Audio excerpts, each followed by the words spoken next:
Hello, this is Ron Paul with your weekly update for March 21st. Last week, the subcommittee which I chair held a hearing on monetary policy and rising prices. Whether we consider food, gasoline, or clothing, the cost of living is increasing significantly. True inflation is defined as an increase in the money supply. All other things being equal, an increase in the money supply leads to rise in prices. Inflation's destructive effects have ruined societies from the Roman Empire to the Weimar Germany to modern-day Zimbabwe. Blame for the most recent round of price increases has been laid at the feet of the Federal Reserve's program of credit expansion for the past 3 years.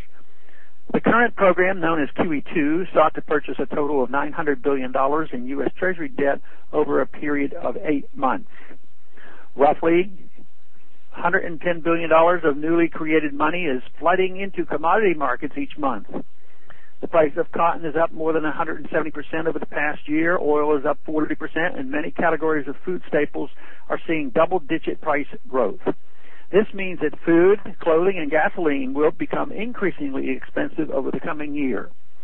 American families, many of whom already live paycheck to paycheck, increasingly will be forced by these rising prices into unwilling trade-offs, purchasing ground beef rather than steak, drinking water rather than milk, and choosing canned vegetables over fresh in order to keep food on the table and pay the heating bill. Frugality can be a good thing, but only when it is by choice and not forced upon the citizenry by the Fed's ruinous monetary policy. While the Fed takes credit for the increase in the stock markets, it claims no responsibility for the increases in food and commodity prices. Most economists fail to understand that inflation is at its roots a monetary phenomenon. There may be other factors that contribute to price increases, such as famine, flooding, or global unrest, but those effects are transient. Consistently citing only these factors while never acknowledging the effects of monetary policy is a cop-out. The unelected policymakers at the Fed are also the last to feel the effects of inflation. In fact, they benefit from it, as does the government as a whole.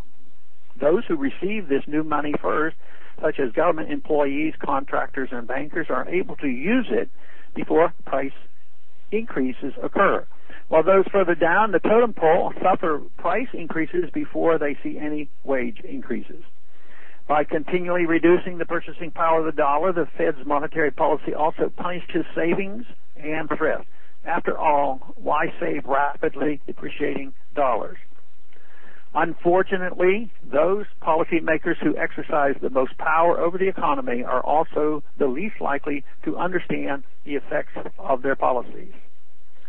Chairman Bernanke and other members of the Federal Open Market Committee were convinced in the mid-2008 that the economy would rebound and continue to grow through 2009. Even though it was clear to many observers that we were in the midst of a severe economic crisis.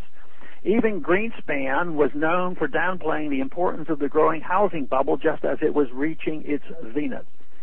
It remains impossible for even the brilliant minds at the Fed to achieve both the depth and breadth of knowledge necessary to enact central economic planning without eventually bringing the country to economic ruin.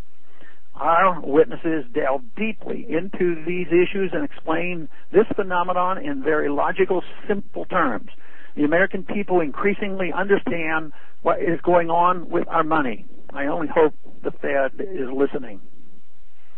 Thanks for calling this update. A new update is placed on this number, 888-322-1414, every Monday.